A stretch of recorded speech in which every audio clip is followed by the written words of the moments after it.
ಇವತ್ತು ಅವರ ಒಂದು ಸೇವೆಯನ್ನ ಗುರುತಿಸಿ ಅವರಿಗೆ ಕರ್ನಾಡ ಕಣ್ಮಣಿ ಪ್ರಶಸ್ತಿಯನ್ನ ನೀಡಿ ಗೌರವಿಸಲಾಗ್ತಾ ಇದೆ. ಧ್ರುವಂತರ್ವಿಗೆ ಜೋರಾದ ಚಪ್ಪಾಳೆ ಬರಲಿ ಕಾರ್ಯಕ್ರಮದಲ್ಲಿ.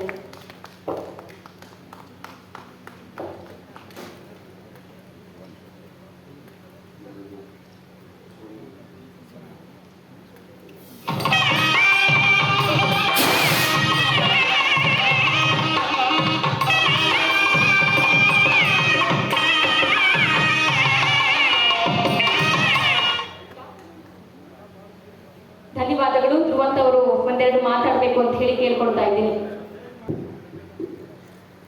ಮೊದಲಿಗೆ ವೇದಿಕೆ ಮುಂದಿರುವ ಸಮಸ್ತ ಗಣ್ಯರಿಗೆ ಹಾಗೂ ವೇದಿಕೆ ಮೇಲಿರುವ ಗಣ್ಯರಿಗೆ ನನ್ನ ಹೃತ್ಪೂರ್ವಕ ನಮಸ್ಕಾರಗಳು. Jayant sir, wish you very happy birthday. Recent ಆಗಿ ನನಗೆ ಪುನೀತ್ ರಾಜ್ಕುಮಾರ್ ಅವಾರ್ಡ್ ಬಂತು. ಸೊ ಇವತ್ತು ಡಾಕ್ಟರ್ ರಾಜ್ಕುಮಾರ್ ನಮ್ಮ ಎಲ್ಲ ಕಲಾವಿದರ ಆರಾಧ್ಯ ದೇವರು, ಅವರ ಹೆಸರಲ್ಲಿ ಇವತ್ತು ಅವರ ಹುಟ್ಟಿದ ದಿವಸ. ಇದು ಬಹಳ ಶ್ರೇಷ್ಠ. ಮತ್ತೆ ಸಾಧನೆಯ ಹಾದಿಯಲ್ಲಿ ಇನ್ನೂ ಮೊದಲನೇ ಹೆಜ್ಜೆ ಕೂಡ ನಾವಿಟ್ಟಿಲ್ಲ. ಇಲ್ಲಿ ಸಾಧನೆಯ ಮಹಾ ಘೋರವನ್ನೇ ತಮ್ಮದಾಗಿಸಿಕೊಂಡು ಮಹಾ ದಿಗ್ಗಜರಿದ್ದಾರೆ. ನಿಮ್ಮೆಲ್ಲರ ಮುಂದೆ ನಿಮ್ಮ ಆಶೀರ್ವಾದವನ್ನು ತಗೊಳ್ತಾ ಈ ವೇದಿಕೆಯಲ್ಲಿ ಈ ಪುರಸ್ಕಾರವನ್ನು ಸ್ವೀಕಾರ ಮಾಡ್ಕೊಂಡಿರೋರು ನಾವೇ ಧನ್ಯವಂತರು. ನಿಮ್ಮೆಲ್ಲರ ಆಶೀರ್ವಾದ ಪ್ರೀತಿ ನಮ್ಮ ಮೇಲೆ ಸದಾ ಇರಲಿ.